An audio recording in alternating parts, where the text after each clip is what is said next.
rumbo a la elección 2018. War Room, la política tras bambalinas.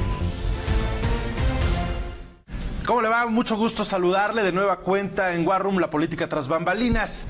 Y mire, han pasado ya diversas cosas en lo que refiere al mundo electoral. Desde ayer tenemos oficialmente candidatos. Eran precandidatos, hoy ya son candidatos como tales. No ha cambiado mucho el escenario, sigue siendo Andrés Manuel López Obrador, José Antonio Meade y por supuesto Ricardo Anaya, ya cada uno encabezando sus respectivas alianzas. Ayer los vimos, ayer tomaron posesión y vamos a hablar un tanto de eso y por supuesto de todo lo demás que ha ocurrido, incluyendo las diversas encuestas que marcaron la tendencia de cómo va cada uno de estos tres aspirantes acabadas las precampañas. Para platicar de eso y mucho más, es un placer saludar aquí en el estudio precisamente a Jorge Jerez. Alex. Jorge, ¿cómo estás? Muy bien. Le presento un poco quién es Jorge Jerez. Ha trabajado en diversas elecciones en distintas partes del mundo, en Argentina, en Brasil, en México, por supuesto, en España. Hoy nos acompaña precisamente en War Room para platicar un poco de lo que ha sido su carrera, tanto en Brasil como en México, y aprovechando el escenario actual. Jorge, ¿qué es lo que ves en México, en el mundo electoral, en materia electoral? Y sobre todo este desenlace que muchos están esperando de aquí al primer domingo de julio. Bueno, en principio veo lo que se vio en Brasil unos años atrás, que es un debate ideológico de izquierdas, de derechas, que en definitiva a nosotros no nos llevó a un buen lugar. Fíjate cómo terminamos con el PT, que estuvo más de una década y acabó en impeachment. Hoy el discurso que realmente está conectando con la gente es: no somos de izquierdas ni de derechas, ¿sí? No, basta de ellos y nosotros, todos juntos hacia adelante por ese Brasil que queremos construir.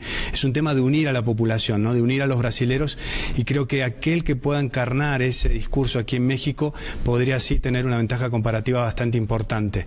No separar, no construir el relato de ellos y nosotros, y sí de todos unidos mexicanos podemos mucho más de lo que somos hoy, ¿no? Podríamos decir que un poco lo que ocurre en México con Andrés Manuel López Obrador, Jorge, esto de Venezuela, de los rusos, que ya lo hablaremos, lo tocaremos un poquito más adelante a detalle. Pasó en Brasil en su momento con Dilma, hablando de se va a volver esto Venezuela también. En la segunda fase del gobierno PT, y cuando ellos querían comenzar a tener el control sobre la justicia per se, que ya es algo delicado, si un presidente controla el poder judiciario, tiene el control sobre todo, porque no va a tener quien lo juzgue, ¿no? Eso es una alerta para la democracia. Por suerte, bueno, existe un espíritu emprendedor, industrial, empresarial en Brasil muy fuerte, que va más allá de cualquier gobierno, ¿no? Y la gente se manifestó y Dilma llegó a tener 4% de popularidad. Eso es ingobernabilidad. Cuando solo tenés una aprobación del 4%, es porque hay 96% que no te quieren, ¿no? Acabó en su salida. Entonces, exacto. Yo no sé, creo que ustedes no tienen este histórico de realizar impeachments con sus gobernantes, pero es el segundo impeachment desde que volvió la democracia en Brasil. El primero fue Fernando Collor y el segundo fue Dilma. Sin embargo, sí tenemos un presidente no tan mal evaluado del 4%, pero sí con números lamentables, 14%, 15% de aprobación.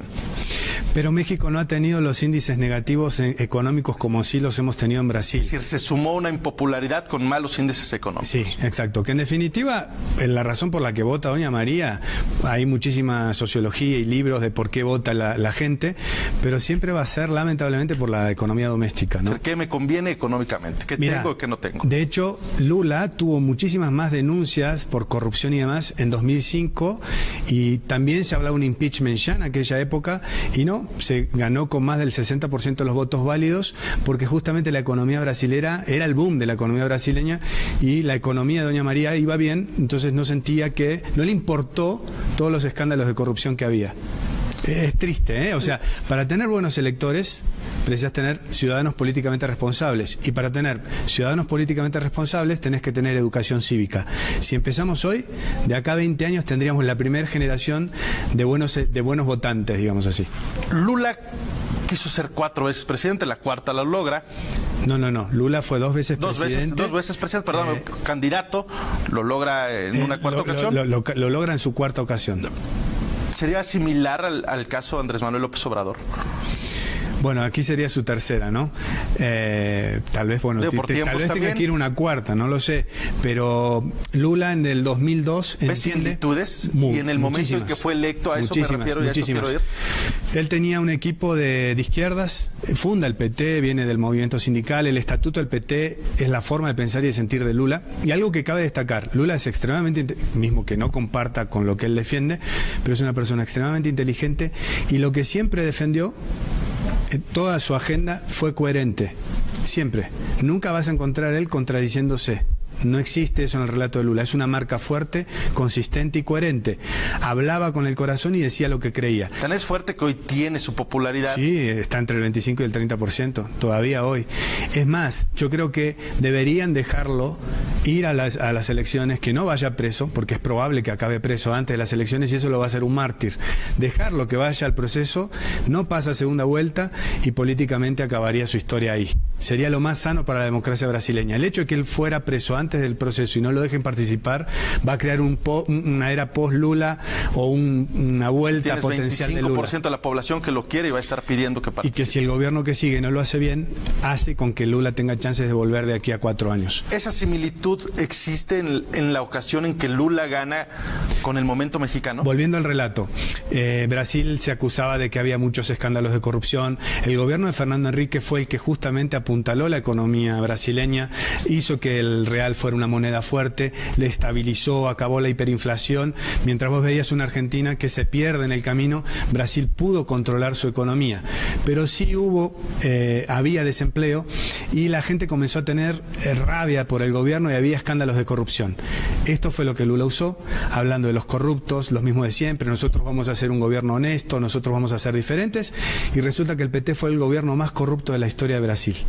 ¿Sí? Y aquí deben conocer Odebrecht y cuántos otros escándalos que exportamos para el mundo. En definitiva, Lula entiende en el año 2000 que tenía que dar un giro al centro y acercarse al capital. Entonces vos ves un Lula de las 3 primeras campañas más contestatario, irascible, se peleaba con todo el mundo, a un Lula paz y amor. Aprendió de las campañas. ¿Te suena algo? Lo hemos visto en algún lugar.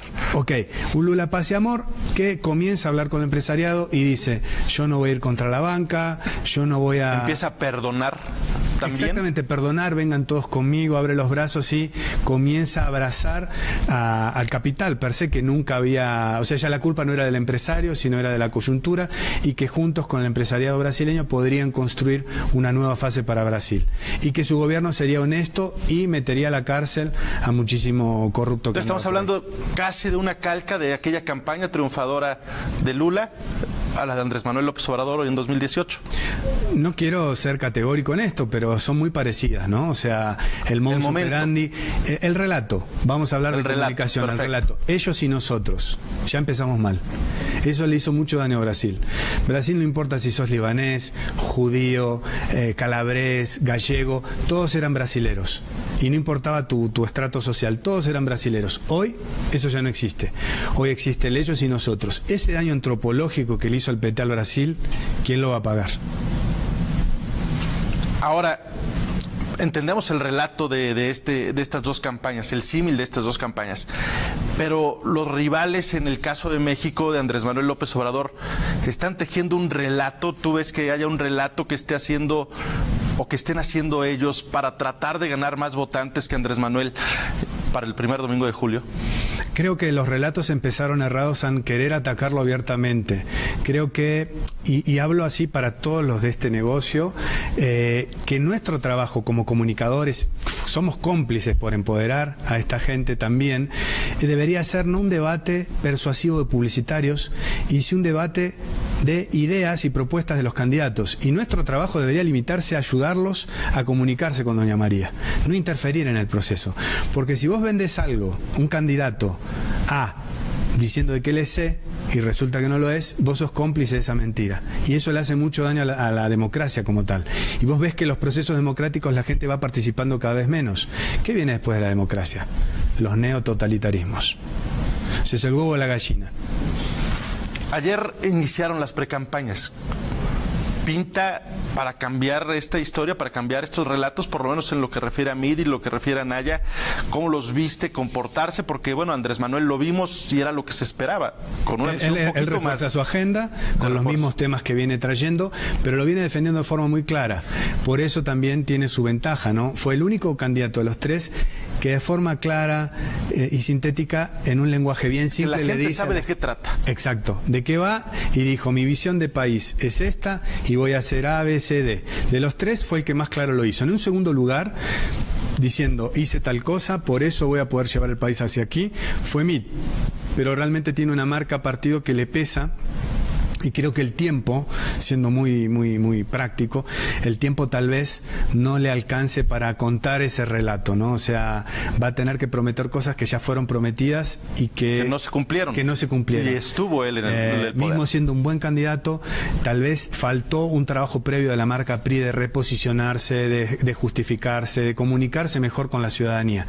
Lamentablemente, eso no pasó y le toca el peso de los negativos de la marca PRI, y tiene solo 4 meses. Después estuvo Anaya, muy al estilo Steve Jobs. Muy al estilo Steve Jobs, el estilo TED, donde realmente la tesis es interesante, ¿no? De aquello del crecimiento lineal y exponencial, de que la tecnología avanza a pasos agigantados, y da una visión de futuro, de un México más tecnológico, de futurista, pero no entra en detalle de cómo. Es importante ahora cómo va a costurar ese relato de cómo va a llegar a ese México, porque es México, no es Austria, no es Suiza. Pues cosas interesantes vendrán. Jorge, muchas gracias por estar con nosotros. A vos. Espero verte más adelante en tus próximas visitas a México. Gracias. Y que te veamos aquí en el estudio.